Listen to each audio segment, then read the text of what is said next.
میرے نبی کے لعاب مبارک میں اللہ نے ایسی برکت رکھی ہوئی تھی، ایسی شفا رکھی ہوئی تھی۔ قتادہ رضی اللہ تعالی عنہ جنگ میں شریک ہوئے، تیر لگا، یہاں تیر لگا، آنکھ ساری کی ساری باہر آ گئی۔ یا رسول اللہ، یا رسول اللہ صلی اللہ علیہ وسلم، بہت زیادہ تکلیف ہے، آنکھ باہر آ گئی ہیں۔ یا رسول اللہ تکلیف برداشت نہیں ہو رہی۔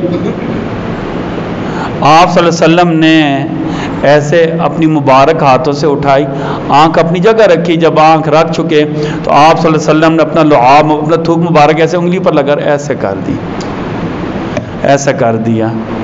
حضرت قتادہ کی تعریف میں لکھا ہوا ہے کہ اللہ نے ان کی نظر ایسی تیز کر دی تھی کہ ان کی کئی نسلوں تک لوگ پہچان لیتے تھے یہ قتادہ کی اولاد ہے یا اس کی اولادوں کی اولاد۔